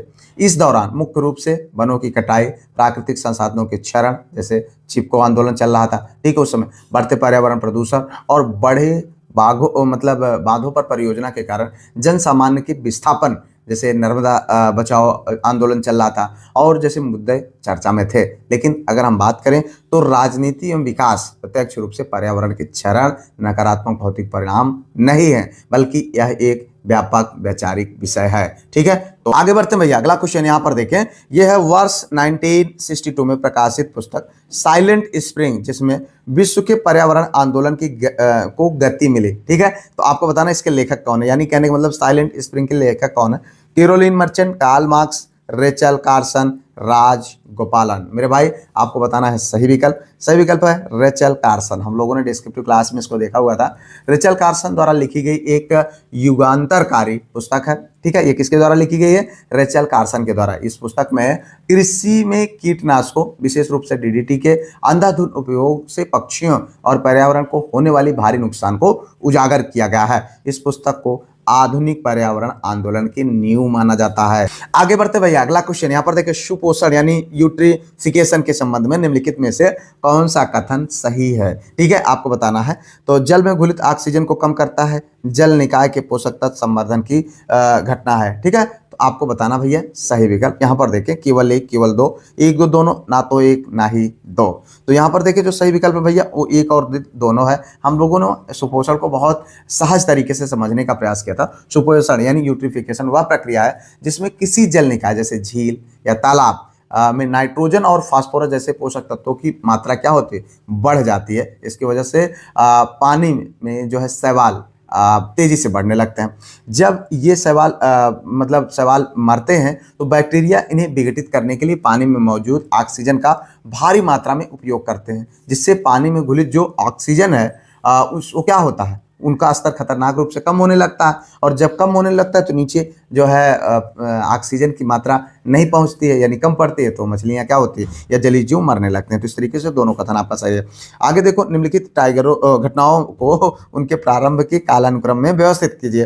प्रोजेक्ट टाइगर, प्रोजेक्ट हाथी, वन्य जीव संरक्षण अधिनियम, कल ही के डेट में देखा था भैया, जैव विविधता अधिनियम। तो ये आपको यहाँ पर कूट के माध्यम से मिलान करना है। तो यहाँ पर देखिए जो सही आपका कूट है वो है आपका सी 3 1 2 4। अगर हम बात करें यहाँ पर 3, ठीक है, 3 फिर उसके बाद 1, यानी वन्य जीव संरक्षण अधिनियम, ये कब हुआ था? 1972 में। ठीक है, 1972 में। फिर उसके बाद अगला नंबर आता है प्रोजेक्ट टाइगर का, अब प्रोजेक्ट टाइगर कब हुआ था? 1973 में, ठीक है, 1973 में। उसके बाद फिर अगला नंबर प्रोजेक्ट हाथी का आता है। ये कब हुआ था? 1992 में। कब? 1992 में। कल हम सब इन लोगों को देखे थे। जैव विविधता अधिनियम की अगर हम बात करते हैं, ये कब हुआ था? 2002 में, ठीक है। इतना आप इससे संबंधित जानते रहें, ठीक है। आगे बढ़ते हैं भैया, अगला क्वेश्चन यहाँ पर देखें, हरित ग्रीन प्रभाव यानी ग्रीन हाउस इफेक्ट के अभाव में भू सतह पर औसतन तापमान क्या होगा? आपको आंसर करना है। यहाँ पर देखिए 0 डिग्री सेल्सियस, -18 डिग्री सेल्सियस और 5 डिग्री सेल्सियस और -20 डिग्री सेल्सियस। तो मेरे भाई आपको बताना सही विकल्प है -18 डिग्री सेल्सियस। अगर हम बात करें प्राकृतिक ग्रीन हाउस प्रभाव पृथ्वी पर जीवन के लिए क्या है? अत्यंत आवश्यक है। वायुमंडल में मौजूद जो ग्रीन हाउस गैसें हैं जैसे कार्बन डाइऑक्साइड, मीथेन और जलवाष्प, ये क्या है? सूर्य की गर्मी को रोक करके रखती हैं। और यदि यह प्रभाव बिल्कुल ना हो तो क्या होगा? तो पृथ्वी की सतह पर औसत तापमान जो वर्तमान में लगभग जो है 15 डिग्री सेल्सियस के आसपास में मेंटेन रहता है, वो घट करके कितना हो जाएगा? -18 डिग्री सेल्सियस हो जाएगा। माइनस, समझ रहे हैं, 0 फ़ारेनहाइट हो जाएगा, और जिससे पृथ्वी पूरी तरह से बर्फ में जम जाएगी और यहाँ जीवन संभव नहीं होगा। आगे बढ़ते हैं भैया, अगला क्वेश्चन यहाँ पर देखिए, एक पारिस्थितिक तंत्र के विभिन्न घटकों से होकर पोषक तत्वों का गुजरना क्या कहलाता है? हम सब जानते हैं, बहुत अच्छे से हम लोगों ने पढ़ा है। जैव भू रसायन चक्र, जैव भूगर्भिक चक्र, पारिस्थितिक अनुक्रम, जैवीय चक्र। तो सही विकल्प क्या है? जैव भू रसायन चक्र। हमने इस बार डिस्क्रिप्टिव क्लास में इसको बहुत अच्छे से देखा है। पारिस्थितिक तंत्र में जीवमंडल और स्थल मंडल, जलमंडल और वायुमंडल के बीच रासायनिक तत्वों के निरंतर चक्रीय प्रवाह को जैव भू रसायन चक्र कहा जाता है, ठीक है। यह सुनिश्चित करता है कि पृथ्वी पर पोषक तत्व कभी खत्म ना हो, बल्कि इसका पुनः चक्रण होता रहे, ठीक है। तो आगे बढ़ते भैया, अगला क्वेश्चन यहाँ पर देखिए, निम्नलिखित में से कौन सा वायु प्रदूषण के जैविक सूचक का प्रसिद्ध उदाहरण है? लाइकेंस, मेथिल मर्क्यूरी, गुलाब का पौधा, सूरजमुखी का पुष्प। मेरे भाई आपको बताना है सही विकल्प। सही विकल्प है ये लाइकेंस। जी हाँ, अगर हम बात करें लाइकेंस जो कि शैवाल और कवक का सहजीवी रूप है, चूंकि अभी हमने शुरू में ही इसको देखा। वायु प्रदूषण विशेष रूप से सल्फर डाइऑक्साइड के प्रति बेहद संवेदनशील होता है। प्रदूषित हवा वाले क्षेत्रों में लाइकेन नहीं उगते हैं, यानी वो मरने लगते हैं, ठीक है। और इसके लिए किसी क्षेत्र में लाइकेन की अनुपस्थिति या गिरावट वायु प्रदूषण का एक प्राकृतिक और स्पष्ट संकेत है, ठीक है, बायोलॉजिकल इंडिकेटर के रूप में। आगे बढ़ते हैं भैया, अगला क्वेश्चन यहाँ पर देखिए, गैस जो धान के खेत में उत्सर्जित होती है तथा भूमि के तापमान में वृद्धि कर देती है, वह क्या है? आपको बताना है nitrogen, carbon dioxide, carbon monoxide, methane. तो हम सब जानते हैं, अभी JIC-LT ग्रेड के एग्जाम में भी ये क्वेश्चन आया हुआ था, ठीक है। धान के खेत से निकलने वाली जो गैस होती है उसको क्या कहते हैं? तो क्या है? मीथेन है, ठीक है। यहाँ पर देखें, धान यानी चावल के खेत जो है पानी से भरे होते हैं, जिसमें मिट्टी में ऑक्सीजन की कमी हो जाती है। इन स्थितियों में मिथेनोजेनिक बैक्टीरिया पनपते हैं जो कार्बनिक पदार्थों को तोड़कर भारी मात्रा में मीथेन गैस पैदा करते हैं। और मीथेन एक बहुत ही प्रभावशाली ग्रीन हाउस गैस है जो ग्लोबल वार्मिंग में बड़ा योगदान देती है। तो इस तरीके से इसको आप समझ लीजिए भैया, मीथेन को हम लोगों ने कल के डेट में देखा भी था। आगे देखो, पारिस्थितिक तंत्र में एक फोसीय स्तर से दूसरे फोसीय स्तर में स्थानांतरण से ऊर्जा की मात्रा क्या होती है? बढ़ती है, घटती है, स्थिर रहती है, बढ़ सकती है या घट सकती है? आपको बताना सही विकल्प। यहाँ पर देखें, जो सही विकल्प है वो है भैया बी आंसर, यानी घटती है, ठीक है। ए है रेमंड लिंडमैन के 10% के नियम, ठीक है, जो हम लोगों ने देखा था डिस्क्रिप्टिव क्लास में, पर आधारित होती। इनके अनुसार खाद्य श्रृंखला में जब ऊर्जा एक पोषीय स्तर से अगले स्तर पर, जैसे पौधों से जो है शाकाहारी और फिर मांसाहारी में जाती है, तो औसतन केवल 10% ऊर्जा ही अगले स्तर के जीव के शरीर में जमा होती है। बाकी 90% ऊर्जा शोषण, पाचन और ऊष्मा के रूप में नष्ट हो जाती है, ठीक है। चलो आगे देखते हैं, निम्नलिखित में से कौन सा जैविक नाइट्रोजन निर्धारण से संबंधित है? लाल शैवाल, भूरा शैवाल, हरा शैवाल, नीला हरा शैवाल। यहाँ पर देखिए, जो सही विकल्प है भैया वो है नीला हरा शैवाल। क्या पूछ रहा है? निम्नलिखित में से कौन सा जैविक नाइट्रोजन निर्धारण से संबंधित है? तो कौन है? नीला हरा शैवाल। आप जानते हैं कि जो हमारे वायुमंडल में कितना 78% क्या है? नाइट्रोजन है, ठीक है। नाइट्रोजन गैस है 78%, लेकिन पौधे इसका सीधे तरीके से इस्तेमाल सीधे नहीं कर सकते हैं। इसके लिए नीले हरे शैवाल में जो कि वायुमंडल में नाइट्रोजन को नाइट्रेट्स में बदलते हैं, ठीक है, नाइट्रेट्स में बदलने की इनके पास क्षमता होती है, और जिसे पौधे जो है खाद्य के रूप में ग्रहण करते हैं। इनका उपयोग अक्सर धान के खेतों में जैव उर्वरक के रूप में किया जाता है, ठीक है। चलो आगे देखते हैं, यह है धुआं। स्वांग जो है आवश्यक रूप से वायुमंडल में निम्नलिखित की उपस्थिति के कारण होता है। ऑक्सीजन तथा ओजोन, ओजोन तथा नाइट्रोजन, ऑक्सीजन तथा नाइट्रोजन, नाइट्रोजन तथा सल्फर के ऑक्साइड। तो बताएं भाई सही विकल्प। यहाँ पर देखिए जो सही विकल्प है वो है डी आंसर, यानी नाइट्रोजन तथा सल्फर की ऑक्साइड। यहाँ अगर हम बात करें स्मॉग शब्द यानी धुआं, फॉग कोहरा से मिलकर के बना हुआ है। यह मुख्य रूप से वाहनों और उद्योगों से निकलने वाले सल्फर के ऑक्साइड और नाइट्रोजन के ऑक्साइड के कारण होते हैं। जब ये गैसें सूर्य के प्रकाश की उपस्थिति में वाष्पशील कार्बनिक यौगिक के साथ प्रतिक्रिया करती हैं तो खतरनाक फोटो केमिकल स्वांग निर्माण होता है। ठीक है, तो आगे बढ़ते भैया। अगला क्वेश्चन, सबसे अधिक स्थिर पारिस्थितिक तंत्र कौन सा है? सागरी, महासागर, मतलब वन, परिवर्ती, मरुस्थली। तो आपको बताना भैया सही विकल्प है सागरी। जी हाँ, ये बेहद इंपॉर्टेंट क्वेश्चन है, आपको इस पर ध्यान रखना है। महासागर पृथ्वी के सबसे बड़े और सबसे अधिक स्थिर पारिस्थितिक तंत्र है। इसकी विशाल जल क्षमता के कारण इनके तापमान, लवणता और रासायनिक संरचना में अचानक कोई बहुत बड़ा बदलाव नहीं होता है। यही स्थिरता समुद्री जीवों को एक स्थायी आवास प्रदान करती है जो स्थलीय तंत्रों की तुलना में बाहरी परिवर्तनों के प्रति कम संवेदनशील है। ठीक है, चलो भैया आगे देखते हैं। अगला क्वेश्चन यहाँ पर देखें, निम्नलिखित में से कौन स्वशासन यानी इन सिटू संरक्षण रणनीति का उदाहरण नहीं है? जयमंडल आगार यानी बायोस्फीयर रिजर्व, ठीक है, वानस्पतिक बाग यानी बोटानिकल गार्डन, राष्ट्रीय उद्यान, पवित्र उपवन। क्या पूछ रहा है? निम्नलिखित में से कौन सा स्वशासन संरक्षण रणनीति का उदाहरण नहीं है? तो इसमें आपको बताना भैया सही विकल्प। सही विकल्प है ये वाला, वानस्पतिक बाग यानी बोटानिकल गार्डन। अगर हम बात करें तो ये अभी हम लोगों ने स्वशासन और बाह्य शासन दोनों देखा था, इन सिटू एक्स सिटू। इन सिटू में क्या होता है? ठीक है, जीवों को उनके प्राकृतिक आवास में ही बचा करके रखा जाए, जैसे राष्ट्रीय उद्यान, जैव मंडल आगार, वन्य जीव अभ्यारण्य, पवित्र उपवन, ये सब होते हैं। और बाह्यवासन का मतलब क्या होता है? जीवों को उनके प्राकृतिक आवास से बाहर ला करके सुरक्षित जगह पर रखना, ये क्या कहलाता है? जैसे वानस्पतिक बाग, जो है चिड़ियाघर और बीज बैंक, ये सब इसके उदाहरण है। ठीक है, चलो आगे देखते भैया। यहाँ पर निम्नलिखित में से कौन द्वितीय प्रदूषक है? Smog, carbon dioxide, carbon monoxide, fly ash. तो बताओ भाई सही विकल्प। यहाँ पर देखिए ये क्वेश्चन बेहद इंपॉर्टेंट है, ध्यान रखना मेरे भाई। तो यहाँ पर स्मॉग है। ठीक है, स्मॉग। वायु प्रदूषण दो प्रकार के होते हैं। पहला एक है प्राथमिक प्रदूषण जो सीधे स्रोत से निकलते हैं, जैसे वाहनों से कार्बन मोनोऑक्साइड, और जो है कारखानों में कार्बन डाइऑक्साइड या फ्लाई एश जो निकलती है। ठीक है, ये क्या है? ये डायरेक्टली यानी प्राथमिक है। लेकिन अगर द्वितीयक की हम बात करें तो ये सीधे स्रोत से नहीं निकलते हैं, बल्कि क्या होता है? प्राथमिक प्रदूषकों के बीच वायुमंडल में रासायनिक प्रतिक्रिया से बनते हैं, जैसे स्मॉग, ओजोन, और इनके प्रमुख क्या है? उदाहरण हैं। ठीक है, आगे बढ़ते हैं। अगला क्वेश्चन यहाँ पर देखें, उर्वरक के अत्यधिक प्रयोग से होता है क्या? मृदा प्रदूषण, जल प्रदूषण, वायु प्रदूषण, उपर्युक्त सभी।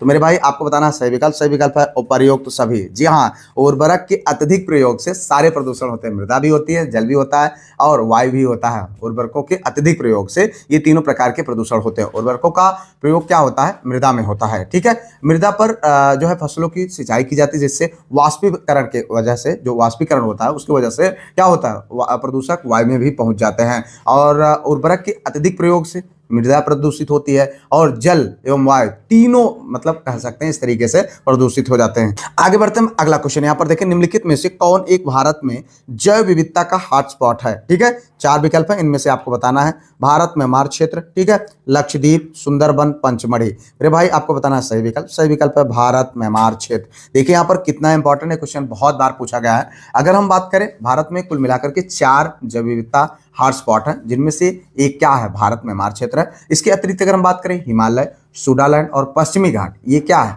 ये 3 और जो हमारे जो है जैव विविधता हॉटस्पॉट है वो है। भारत म्यांमार क्षेत्र के अंतर्गत ही अंडमान निकोबार द्वीप समूह को भी शामिल किया जाता है। भारत में पश्चिमी घाट जैव विविधता मतलब सर्वाधिक जैव विविधता होती है। ठीक है, और हॉटस्पॉट की संकल्पना अगर हम बात करें तो सर्वप्रथम नॉर्मन मायर्स द्वारा प्रस्तुत किया गया था। ठीक है, विश्व में कुल मिलाकर के अगर हम बात करें तो 36 जैव विविधता हॉटस्पॉट है। ठीक है, आगे बढ़ते भाई। अगला क्वेश्चन यहाँ पर देखिए, राष्ट्रीय जैव विविधता अथॉरिटी का मुख्यालय अवस्थित है कहाँ? बेंगलुरु में, चेन्नई में, हैदराबाद में, नई दिल्ली में। मेरे भाई आपको बताना सही विकल्प। तो सही विकल्प है भैया चेन्नई में। जी हाँ, राष्ट्रीय जैव विविधता प्राधिकरण भारत के पर्यावरण एवं वन मंत्रालय के अधीन एक स्वायत्त संस्था है। ठीक है, राष्ट्रीय जैव विविधता अधिनियम 2002 के प्रावधानों को लागू करने के लिए इसकी स्थापना वर्ष 2003 में किया गया था। इसका मुख्यालय कहाँ है? चेन्नई में है। हम लोगों ने कल ही की डेट में देखा है।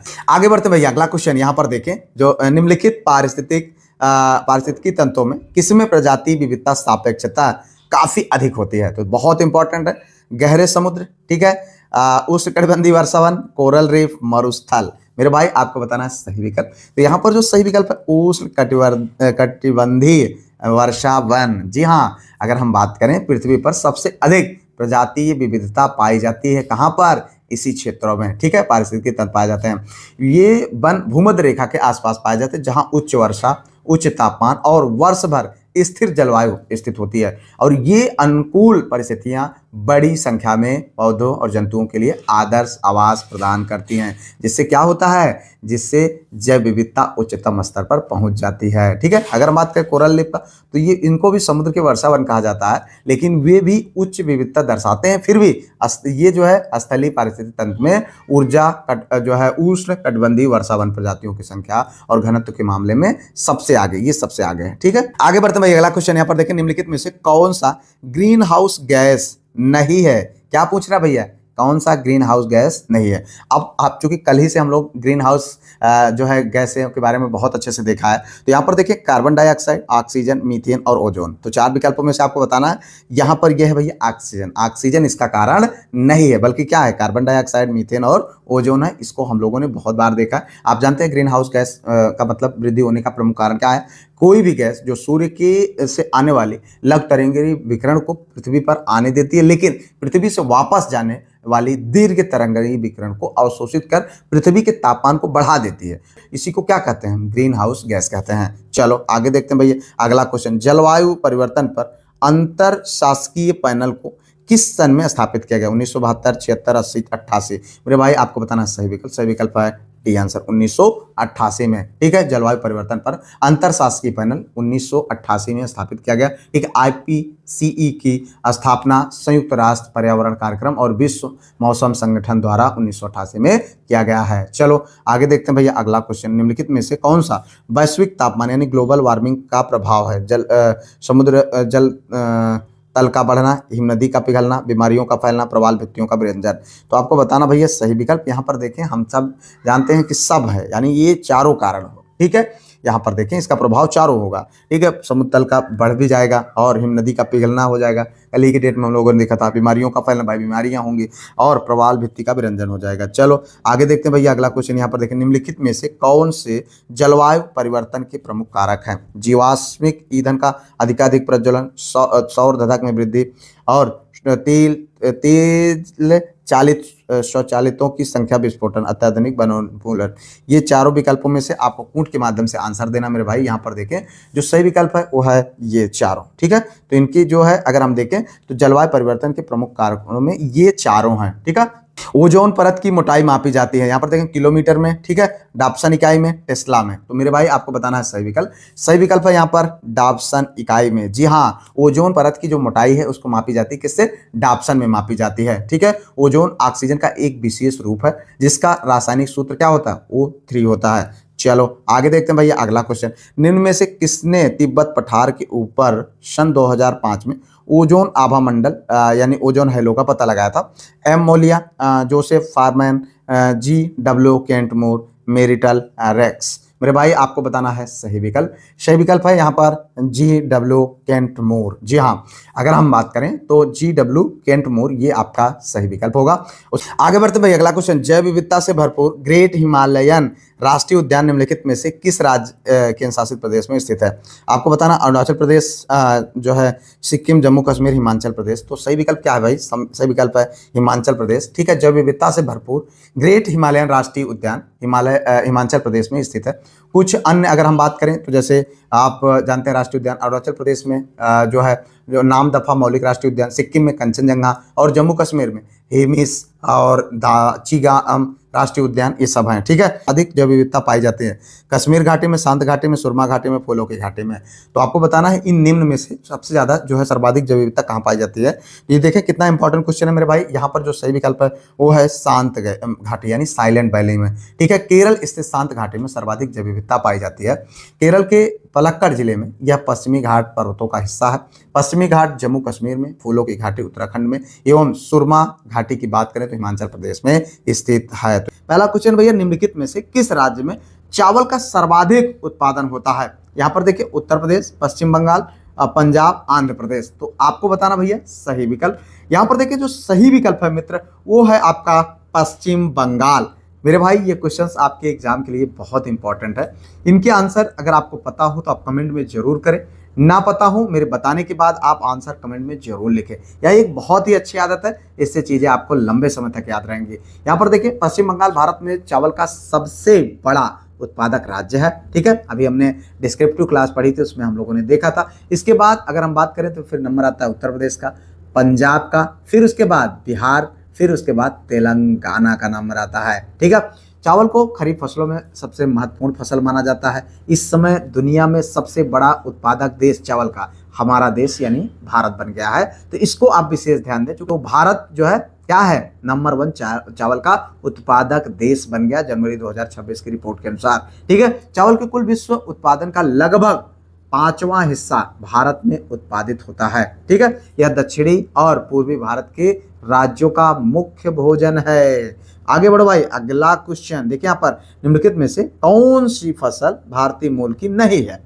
गन्ना, मक्का, चावल, आम। हम लोग कई बार देखे हैं यार इसको, ठीक है। तो ये क्वेश्चन यहाँ पर देखें, ये सही विकल्प है कौन, मक्का। मक्का जो है भारत की मूल फसल नहीं है, ठीक है। गन्ना है, चावल है, आम है, लेकिन मक्का नहीं है। इसका जन्मस्थल मध्य अमेरिका में है और मक्का भारत में 16वीं शताब्दी के अंत में और 18वीं शताब्दी में इसकी खेती का व्यापक प्रचार प्रसार हुआ। वही भैया पॉपकॉर्न वो सब लेके आए हैं दुनिया का, कौन, अमेरिका वाले, ठीक है। गन्ना, चावल ये सब हमारे ही यहाँ के जो है फसलें हैं। आगे बढ़ो, अगला क्वेश्चन भैया, निम्नलिखित में से कौन सा एक कोको का उत्पादक देश नहीं है, ठीक है। पूछा क्या रहा है, कोको का एक उत्पादक देश, लाटविया, कैमरून, घाना, आइवरी कोस्ट। ये क्वेश्चन बहुत इंपॉर्टेंट है, पूछा गया है आपके एग्जाम में। यहाँ पर देखिए ये 2021 में भी पूछा जा चुका है। अगर हम बात करें कोको के प्रमुख उत्पादक देश की तो इसमें जो है लाटविया, ठीक है, लाटविया नहीं है, ठीक है। क्या पूछ रहा है क्वेश्चन, निम्नलिखित में से कौन सा एक कोको का प्रमुख उत्पादक देश नहीं है, तो कौन नहीं है, लाटविया, ठीक है।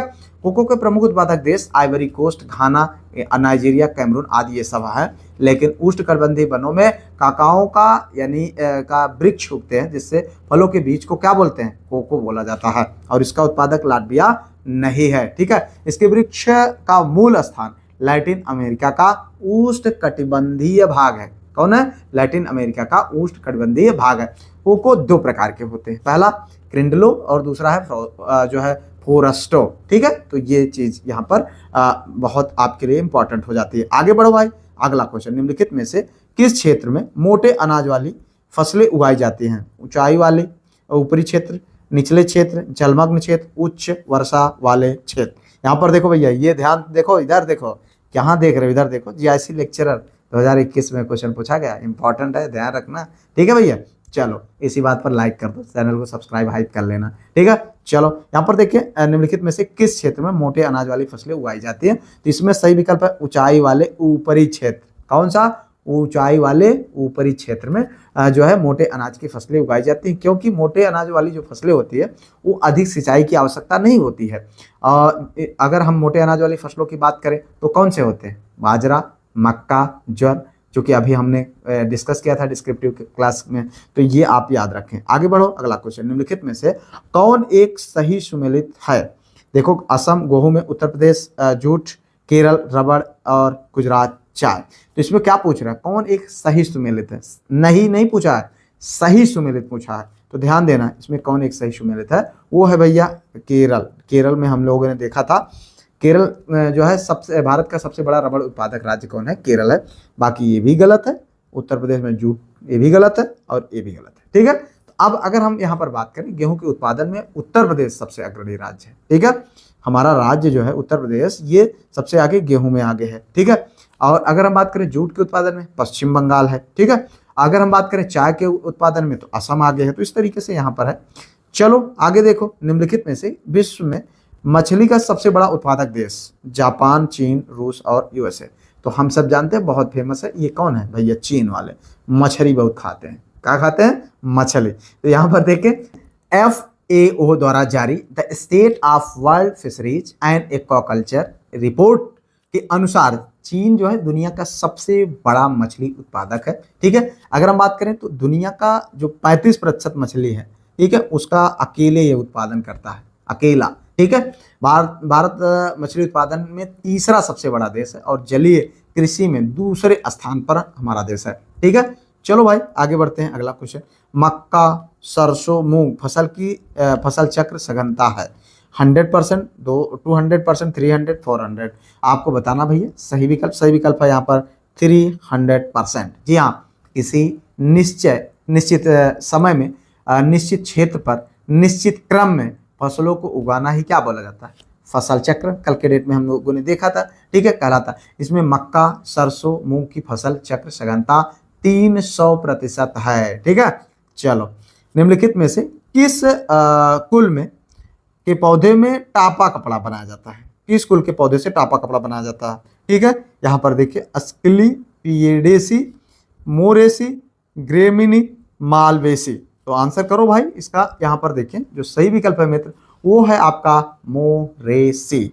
ये आपका सही विकल्प है मोरेसी। मोरेसी कुल के पौधे से टापा कपड़ा बनाया जाता है। ठीक है, टापा कपड़ा खास करके पेड़ों के छाल से बनाया जाता है। इसके लिए सहतूत या अंजीर के पौधे को प्रयोग में लाया जाता है। ठीक है, ये मोरेसी कुल के ही पौधे होते हैं। टापा कपड़ा मुख्यतः टोंगा, समोआ, फिजी आदि देशों में बनाए जाते हैं। इसको विभिन्न देशों में अलग अलग नाम से पुकारा जाता है। हवाई द्वीप में टापा, फिजी में उहा आदि नाम से इसको जाना जाता है। ठीक है, आगे बढ़ो भैया। अगला क्वेश्चन यहाँ पर देखें, निम्नलिखित में से किसमें तना रेशों का स्रोत नहीं है। ठीक है, क्या पूछ रहा है, तना जो है रेशों का स्रोत नहीं है, आपको बताना है।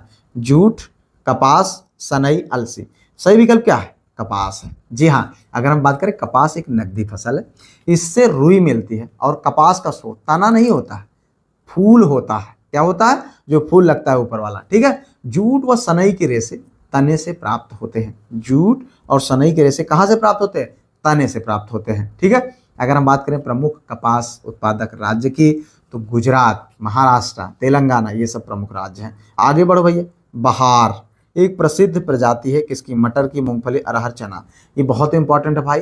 कुछ इंपॉर्टेंट जो है फसल है जिनके बारे में हम लोगों ने देखा था डिस्क्रिप्टिव क्लास के दौरान। तो यहाँ पर अगर आप देखें तो जो सही विकल्प है वो है अरहर। जी हाँ, बहार एक प्रसिद्ध प्रजाति है किसका, अरहर का। ठीक है, तो इसको आप ध्यान रखें। आगे बढ़ो। अगला क्वेश्चन, निम्नलिखित में से कौन गेहूं की कौन सी प्रजाति प्रेरित उत्परिवर्तन द्वारा विकसित की गई है। कल्याण सोना, सोनारा 64, सरबत्ती सोनारा, सोनालिका। बताओ भैया सही विकल्प है आपका यहाँ पर शी यानी सरबत्ती सोनारा। जी हाँ, अगर हम बात करें सरबत्ती सोनारा गेहूं की प्रजाति प्रेरित उत्परिवर्तन द्वारा विकसित किया गया है। ठीक है, चलो भाई आगे बढ़ते हैं। अगला क्वेश्चन, निम्नलिखित में से कौन एक खरीफ फसल नहीं है। सोयाबीन, मसूर, कपास, अरहर। बताओ भाई सही विकल्प। यहाँ पर देखें जो सही विकल्प है वो है मसूर। जी हाँ, मसूर। अगर हम बात करें तो क्या पूछ रहा है यहाँ पर, खरीफ फसल नहीं है। खरीफ फसलों में कौन आता है, ऐसी फसलें जो जून जुलाई के आसपास तक लगाई जाती हैं और अक्टूबर नवंबर तक उसकी कटाई हो जाती है, जैसे धान, मक्का, ज्वार, बाजरा, मूंग और मूंगफली, सोयाबीन, उड़द, जूट, सन, कपास, अरहर। ये सब क्या है, ये आपके खरीफ की फसलें हैं। ठीक है, उसके बाद अगर हम बात करें रबी की फसल वो जो अक्टूबर में बोई जाती है, अभी कटाई चल रही है। तो जैसे गेहूं, जौ, राई, सरसों, अलसी, चना, मटर, मसूर, आलू, ये सब क्या है भैया, ये सब हैं रबी की फसल। ठीक है, तो इतना ध्यान रखें, इसी तरह के क्वेश्चन आपसे फंसा देगा। एक किसान जिसके पास 1 से 2 हेक्टेयर तक जोत है उसको जाना जाता है किस में, अभी हमने कल के डेट में डिस्कस किया था। सीमांत कृषक, बड़ा कृषक, मध्यम कृषक, लघु कृषक। तो किसके रूप में जाना जाता है भैया, लघु कृषक। देखिए यहाँ पर कल हम लोगों ने क्या बात किया था कि 1 हेक्टेयर से कम जिसके पास जमीन है उसको क्या बोला जाएगा, सीमांत किसान। ठीक है, 1 से 2 हेक्टेयर के मध्य जिसका लघु किसान हो जाएगा। ठीक है, उसके बाद मध्यम किसान, फिर अति मध्यम, इस तरीके का जो श्रेणी बनाया गया है। 10 जो है हेक्टेयर के मध्य ये मध्यम वाले हो जाएंगे। 10 हेक्टेयर से ज्यादा जिनके पास है जमीन है उनको बड़ा कृषक के रूप में जाना जाता है। आगे बढ़ते हैं भैया, अगला क्वेश्चन यहाँ पर देखें। हरित क्रांति नई व्यूह रचना का परिणाम थी जो 20वीं सदी में प्रारंभ की गई। 5वें दशक के दौरान, 6वें दशक के दौरान, 7वें दशक के दौरान, 8वें दशक। बहुत सरल है, थोड़ा सा दिमाग लगाएंगे आपको पता आंसर चल जाएगा। यहाँ पर देखिए जो सही विकल्प है 7वें दशक के अनुसार। क्योंकि आप जानते हैं भारत में हरित क्रांति का जो प्रारंभ हुआ था वो 1966-67 के दौरान 20वीं शताब्दी का जो 7वां दशक था, ठीक है। 1966-67 कौन सा है, 7वां दशक है, तो इसी के दौरान शुरू हुआ। अब इस तरीके क्वेश्चन पूछ लेगा, थोड़ा सा दिमाग लगाएंगे आंसर मिल जाएगा। भारतीय संदर्भ में अगर हम बात करें तो इसके जनक कौन थे, MS स्वामीनाथन साहब थे, जिनको नोबेल पुरस्कार भी दिया गया, जिनको अभी भारत रत्न भी प्रोवाइड किया गया, ठीक है। आगे बढ़ो भाई, अगला क्वेश्चन। भारत सरकार के कृषि एवं सहकारिता विभाग द्वारा रेनफेड एरिया डेवलपमेंट कार्यक्रम किस वर्ष में प्रारंभ किया गया था? 2008, 9, 2009, 10, 2010, 11, 11, 12। क्या पूछ रहा भाई? भारत सरकार के कृषि एवं सहकारिता विभाग द्वारा रेनफेड एरिया डेवलपमेंट कार्यक्रम किस वर्ष में प्रारंभ किया गया? तो यहाँ पर जो आपको बताना सही विकल्प है 2011-12 में, ठीक है। वर्षा सिंचित क्षेत्र विकास कार्यक्रम RADP की शुरुआत 2011-12 में किया गया, जिसका लागत कितना था? 250 करोड़, ठीक है। ये परिव्यय के साथ इसको लागू किया गया। चलो भाई आगे बढ़ते हैं, अगला क्वेश्चन। भारत में सहकारिता आंदोलन निम्नलिखित में से किस क्षेत्र में सर्वप्रथम प्रारंभ किया गया था? कृषि विपणन, कृषि शाख, उपभोक्ता सहकारिता, उपरोक्त में से कोई नहीं। तो बताएं यहाँ पर सही विकल्प है आपका बी आंसर, यानी कृषि शाख में, ठीक है। देखिए यहाँ पर भारत में सहकारिता आंदोलन सर्वप्रथम कृषि शाख के क्षेत्र में प्रारंभ किया गया था, ठीक है। 19वीं सदी के प्रारंभ में किसानों के लिए संस्थागत आर्थिक सहायता उपलब्ध नहीं थी। 1904 में सहकारी समिति विधेयक लागू किया गया था। कब? 1904 में। चलो भाई आगे बढ़ते हैं, अगला क्वेश्चन। निम्नलिखित में से कौन एक सही सुमेलित नहीं है? क्या पूछा? हरित क्रांति खाद्यान्न, श्वेत क्रांति दुग्ध। कल के डेट में हमने देखा था, देखो ऐसे क्वेश्चन अभी आपके JIC LD ग्रेड कंप्यूटर वाले पेपर में ऐसे पूछ लिया है, ठीक है। नीली क्रांति मछली, तो ध्यान से आपको बताना भैया कौन सही सुमेलित नहीं है। तो यहाँ पर अगर आप जब देखेंगे तो आपको सही आंसर पता चलेगा। सही सुमेलित नहीं पीली क्रांति, जो कि उर्वरक से नहीं है, ठीक है। कल के डेट हम लोगों ने देखा था उर्वरक से संबंधित जो क्रांति थी उसको भूरी क्रांति के नाम से जाना जाता है। बाकी हरित क्रांति खाद्यान्न, श्वेत क्रांति दूध, नीली क्रांति मछली, बहुत इंपॉर्टेंट फ्रिक्वेंटली क्वेश्चन पूछा जाता है, तो आप इसको ध्यान रखें। आगे बढ़ते हैं भैया, अगला क्वेश्चन। उत्तर प्रदेश कृषि अनुसंधान परिषद निम्नलिखित में से किस स्थान पर स्थित है? कल के डेट में क्वेश्चन मिला था। लखनऊ, मेरठ, गोरखपुर, उपर्युक्त में से कोई नहीं। बताओ सही विकल्प। और क्या? लखनऊ। जी हाँ, हमने कई बार बताया है कि यहाँ पर हम लोग अपने बच्चों को भी घुमाने ले गए हैं, तो ये आप ध्यान रखें। कृषि, गन्ना, ये सब कहाँ है? अपने लखनऊ में है, ठीक है। देखिए यहाँ पर उत्तर प्रदेश कृषि अनुसंधान परिषद लखनऊ में स्थित है। इसकी स्थापना की अगर हम बात करें तो जुलाई 1989 में। कब? जुलाई 1989 में इसकी स्थापना हुई है, ठीक है। भारतीय गन्ना अनुसंधान की स्थापना भी 1952 में हुआ है। कहाँ पर है? लखनऊ में। चलो आगे बढ़ते हैं, अगला क्वेश्चन। 1974 में प्रथम कृषि विज्ञान केंद्र की स्थापना निम्नलिखित में से किस स्थान पर हुई? ठीक है, चंडीगढ़, नागपुर, हैदराबाद, पांडिचेरी।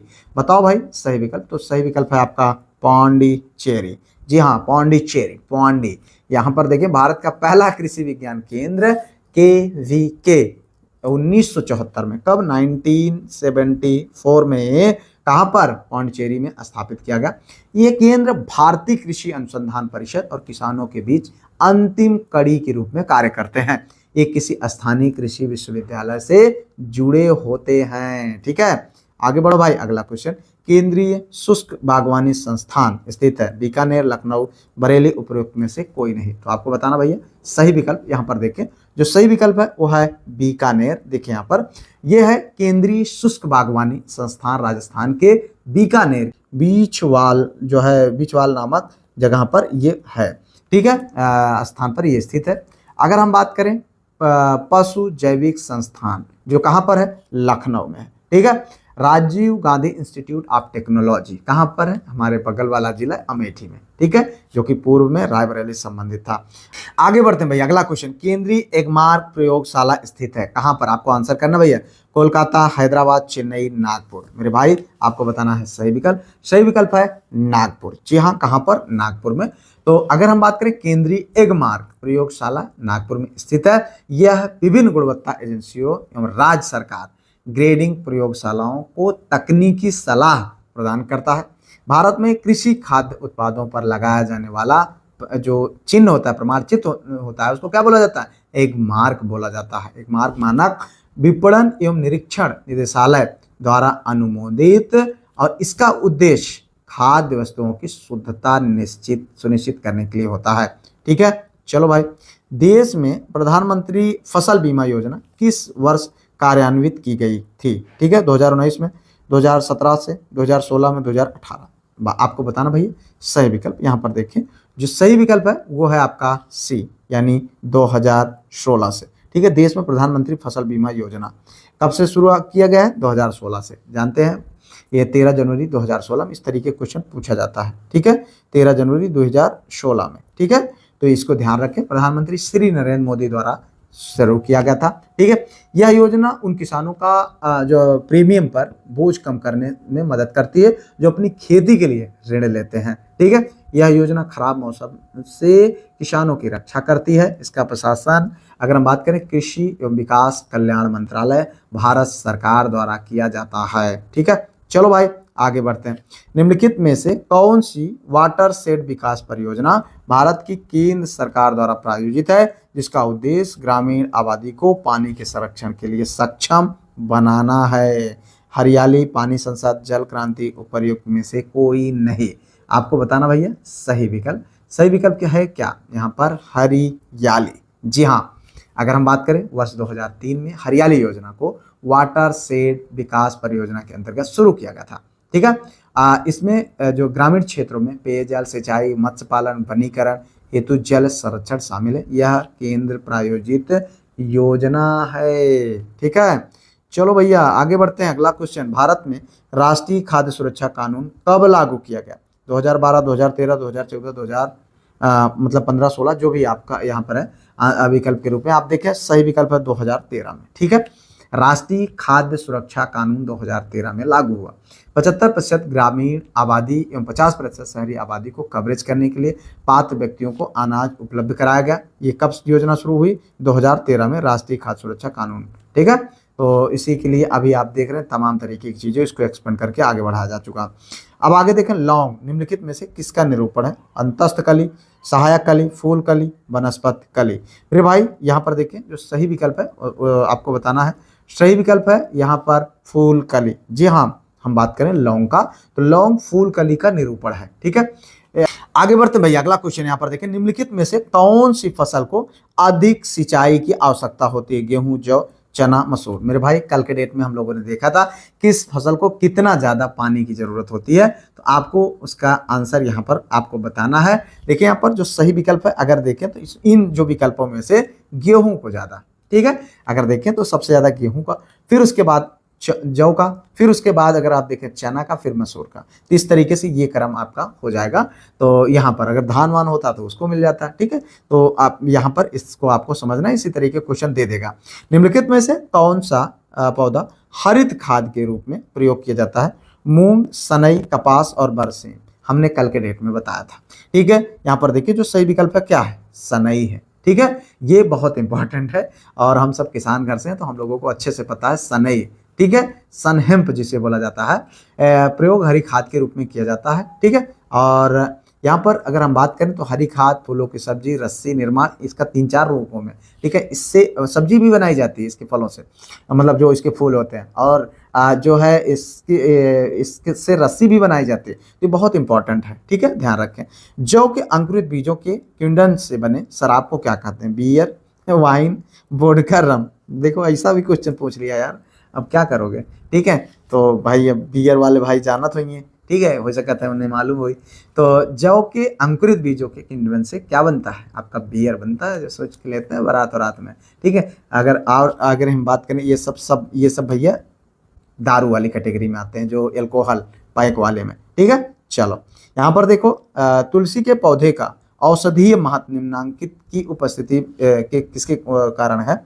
अकार्बनिक अम्ल, कार्बनिक अम्ल, फिनाल एवं फ्लेवोनाइड, उपरोक्त में से कोई नहीं। तो बताओ सही विकल्प। सही विकल्प है यहाँ पर फिनाल एवं फ्लेवोनाइड।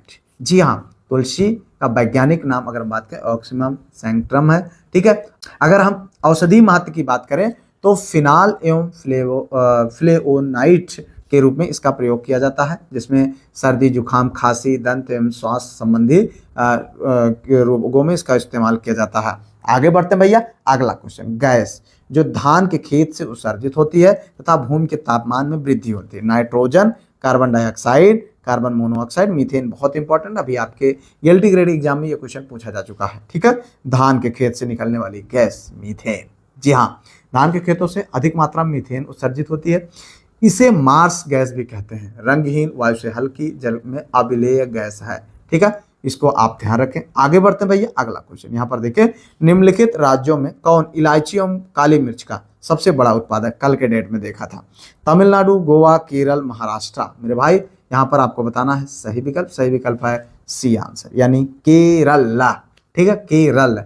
भारत में इलायची व काली मिर्च का सबसे बड़ा उत्पादक जो राज्य हमारा केरल है। इलायची अलपुझा और काली मिर्च इडुक्की जिला में पाया जाता है। ठीक है, चलो यहाँ पर देखो, निम्नलिखित में से किस फसल से तेल तथा रेशे दोनों ही पर्याप्त मात्रा में प्राप्त होते हैं? सनई, सरसों, जूट, अलसी। क्या पूछ रहा है?